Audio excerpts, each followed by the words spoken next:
Mignoli, born in Long Branch, live in Asbury Park. Ernie, would you raise the mic just a little bit? Sure. Thank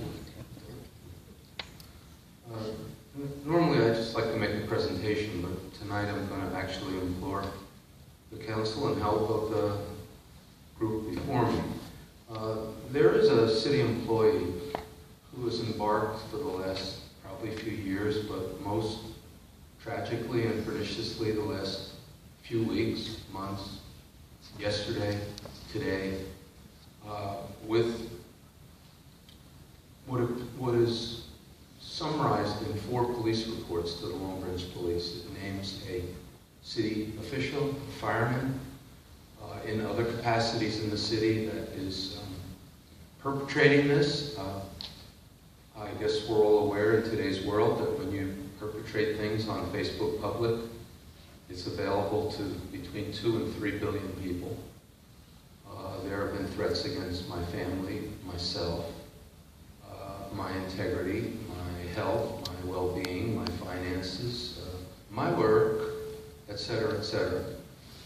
And I would like to say that most of this exacerbated after I took, as a non-resident of Long Branch, a position in the last election, May 8th. And fortunately, everyone that I supported is sitting before me, which is a good thing. But what I didn't expect was the, I'm not sure what to call it. Let's call it retaliation. Let's call it go after. Let's call it payback. And I'm subject to that. And it's crossing, actually, 2 cities. Is there a timer somewhere that I can see? Yeah, we have 3 minutes. 3?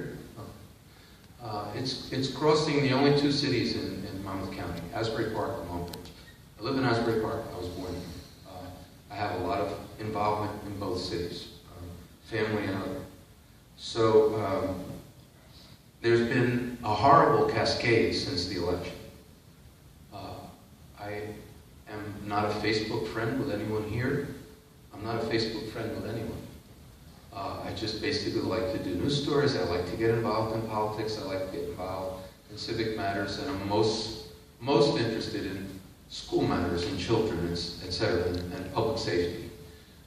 But sometimes when you take a position, what appears to be that you're either supporting or advocating for certain people, you then set off a torrent of other people who believe that you are some kind of enemy. And I must say that although I'm glad you're all here, I never really supported you as people, as a person, but what you stand for and what you're able to do for the city. But that's not how it's being construed. I mean, I'm getting emails and I'm getting calls that I'm following people's children to school. I'm going to get arrested tomorrow. They're filling out the paperwork in the firehouse and the police department. They're coming with the handcuffs.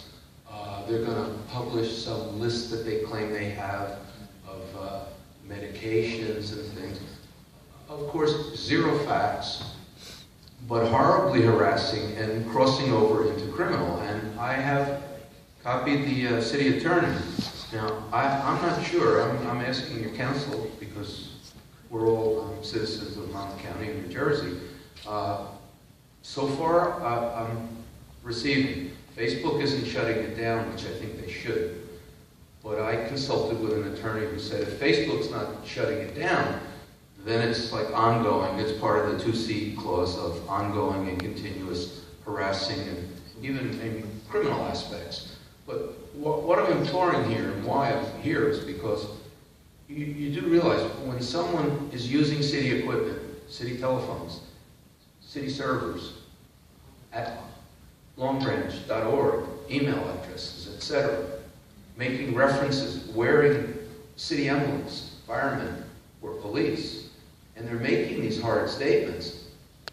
Am I correct, City Council, that it places the city at risk? In other words, within the purview of time of working and in uniform, they now somehow bring in the city as well as, I mean, it places the victim as well as the employee as well as the city at risk. And I know for sure that when you came to this position, Mr. City Council, that you saw 28 years of horrible litigation where this city and taxpayer have gone through horrible settlements of things, and many of them promulgated by faulty employees, theft of service, horrible things. And I know that it's, okay, time's up. Thank you.